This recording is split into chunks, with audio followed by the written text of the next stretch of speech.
Baik, terima kasih Bu Marina atas waktu yang diberikan. Demikian hal untuk Prof. Hari. Terima kasih sekali ada 6 catatan penting yang sudah kita kantongi di sini Prof. Yang menjadi PR kita bersama, baik nanti UGM, Kemenpora maupun organisasi profesi, bahkan asosiasi institusi pendidikan gizi nantinya, baik yang vokasi maupun perguruan tinggi, untuk bisa membantu menyempurnakan tugas ya yang tadi dititipkan oleh Prof. Hari untuk kita semua.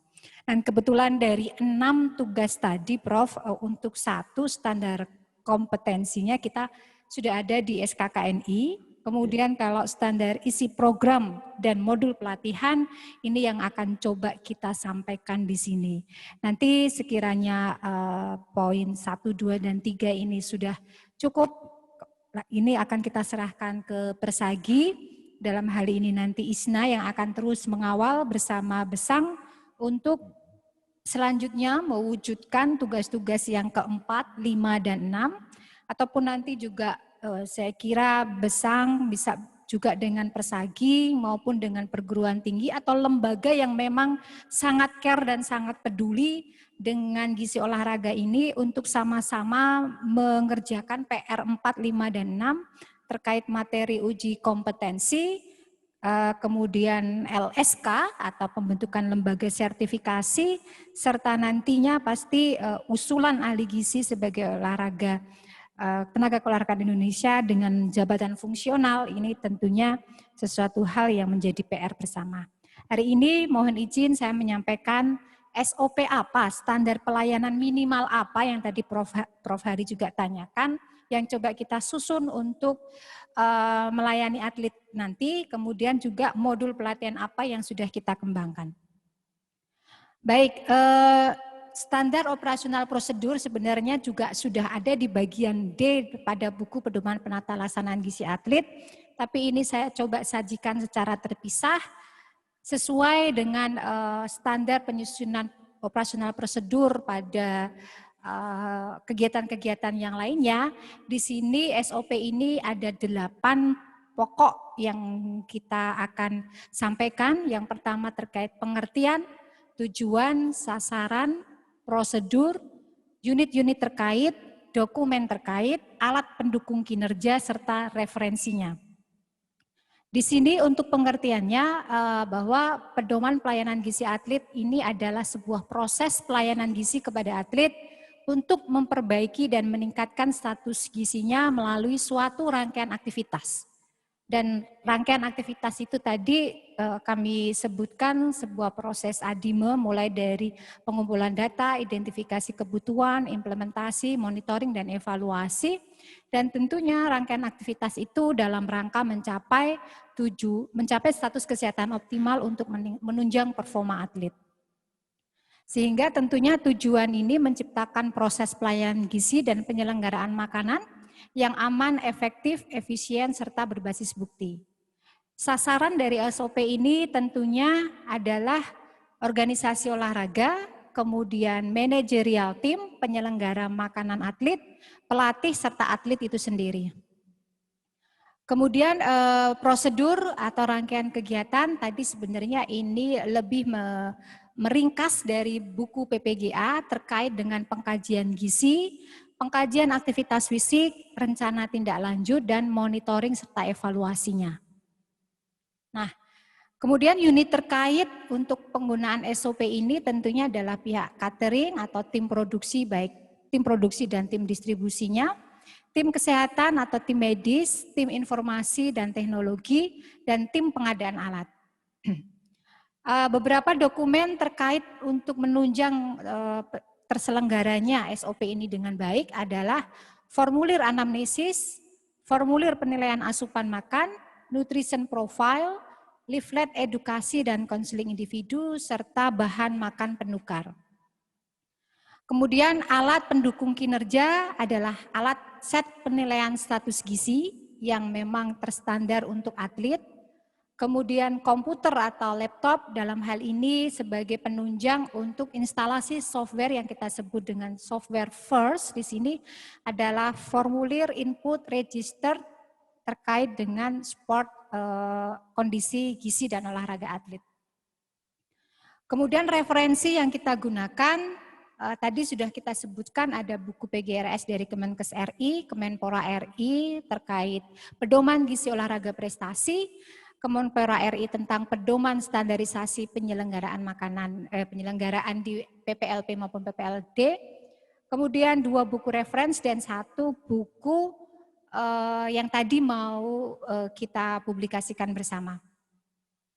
Dan ini dokumen SOP-nya, jadi sudah kita susun mulai sesuai dengan standar operasional prosedur pada pedoman pelayanan gizi atlet, mulai dari pengertian sampai dengan referensinya. Saya kira kalau ini nanti dirasa cukup, bisa menjadi dokumen acuan tentang proses atau standar pelayanan gizi yang dipakai nanti oleh ahli gizi di bawah Kementerian Pemuda dan Olahraga.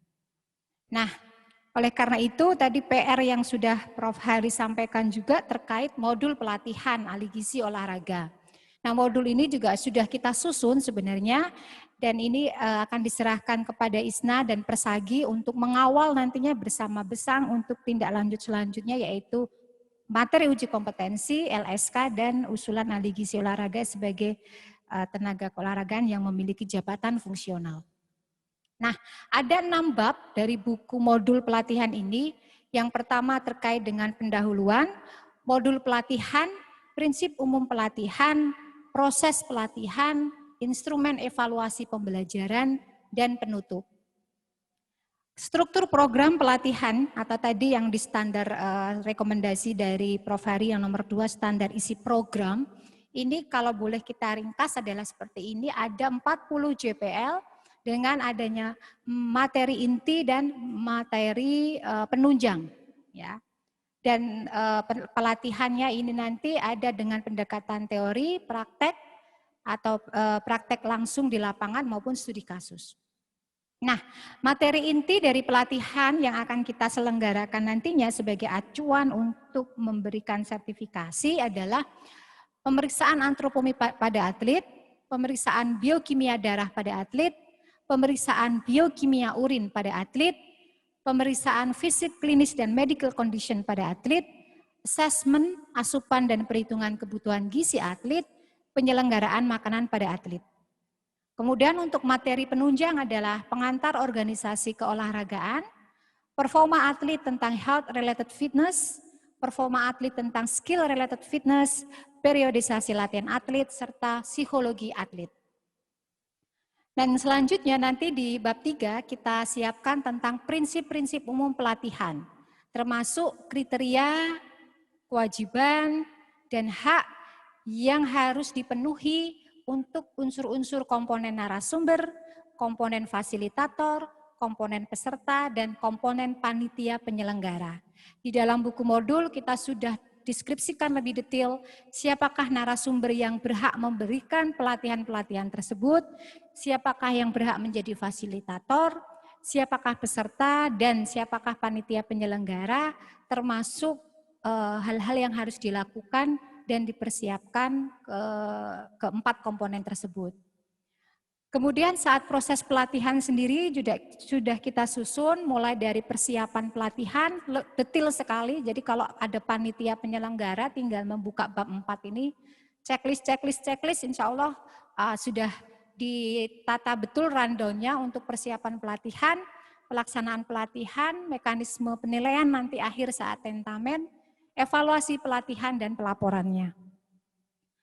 Kemudian instrumen evaluasi pembelajaran, tapi ini yang berkaitan dengan proses pelatihannya, sehingga ini tentunya mesti dikembangkan lagi untuk materi uji kompetensinya, ya, karena ini masih instrumen untuk evaluasi saat pelatihannya. Dan evaluasi ini kita melalui 2 pendekatan, evaluasi ranah kognitif melalui pre-post test dan evaluasi ranah psikomotorik melalui praktek langsung atau studi kasus. Kemudian perlu kita sampaikan juga bahwa sekali lagi struktur pelatihan atau modul pelatihan ini kita tidak kembangkan secara instan, kita berproses cukup panjang dan diawali tahun 2016 dan ini dilaksanakan oleh First Sport Nutrition Consulting sebagai kumpulan para alumni Universitas Gadjah Mada yang memang concern untuk mengembangkan gizi olahraga. Dan saya di situ hanya sebagai pengarah aja untuk adik-adik yang memang ingin berkembang ini terkait dengan gizi olahraga dan berhasil menyelenggarakan Sport Nutrition Course and Workshop pada tahun 2016. Kemudian pada tahun 2018 kita melanjutkan lagi course ini dan course ini sangat pesertanya cukup banyak, bahkan sampai kita ada yang waiting list karena memang kita terbatas hanya 40 peserta setiap sesinya dan diikuti oleh hampir seluruh dosen di berbagai politeknik kesehatan di Indonesia maupun perguruan tinggi, kemudian organisasi olahraga, koni-koni daerah, itu juga sudah banyak yang ikut di sini melalui pelatihan kami. Kemudian pada tahun 2018 ini juga bersamaan dengan berdirinya ISNA pada Agustus 2018, kami menyerahkan kurikulum ini untuk diadaptasi pada program Sporty Fitness ISNA 1-4. Jadi kurikulum yang dikembangkan ISNA pada Sporty Fitness ini adalah mengambil kurikulum yang sudah kita kembangkan dalam perjalanan First Sport Nutrition Consulting untuk melakukan pelatihan dari 2016 maupun 2018. Dan hari ini kita mencoba menyempurnakan modul tersebut dengan modul pelatihan ahli gizi olahraga dan harapannya modul inilah nanti yang bisa kita tindak lanjuti karena setelah ini agenda kita adalah merekrut fresh graduate ahli gizi dari lulusan di bawah AIPFOGI maupun AIPGI untuk terlibat dalam proses rekrutmen yang cukup kompetitif karena sampai sekarang sudah banyak sekali yang mendaftar dan nanti yang berhasil lolos sampai 25 ahli gizi yang terpilih akan dilatih langsung. Ini mohon maaf Pak Bayu belum kami japri, tapi kami mohon kesediaannya nanti juga mengisi pada sesi short course ini terkait dengan psikologi atlet dan Pak Herman Kaniago nanti juga mengisi pada sesi pengantar organisasi keolahragaan. Kemudian ada banyak narasumber yang memang kami ambil sangat memiliki background kuat untuk bidang tersebut seperti ada Pak Dr. Zainal Mutakin Sofro selaku expert board juga pada tim kami, ada Pak Muri Kuswari nanti yang akan banyak melatih terkait dengan topik periodisasi latihan dan komponen kebugaran. Kemudian ada Dr. Andik Kurniawan, SPKO, beliau juga tim medis di RSON Kemenpora juga untuk menyampaikan status hidrasi pada atlet. Kemudian juga ada Dr. Muhammad Ikhwan Zen, SPKO, untuk menyampaikan topik terkait fisik klinis. Beliau juga seorang tim pakar juga dan sebagai tim medis di PSSI. Dan ada Bu Dian Caturini yang memang untuk bagian biokimia dia sangat kuat dan menguasai bidang tersebut dan menyampaikan dengan baik. Sehingga memang pelatih-pelatihnya pun sangat terpilih dan diharapkan bisa memperkuat ahli gizi nantinya yang akan kita terjunkan di PPLP dan SKO. Ini bukan ahli gizi yang asal-asalan saja, tapi memang terlatih karena ini juga akan menyangkut marwah organisasi profesi gizi di Indonesia. Saya kira itu yang bisa saya sampaikan. Terima kasih. Saya kembalikan ke moderator. Assalamualaikum warahmatullahi wabarakatuh. Waalaikumsalam warahmatullahi wabarakatuh. Baik, terima kasih banyak Bu Mirza atas informasi yang diberikan mengenai standar operasional prosedur.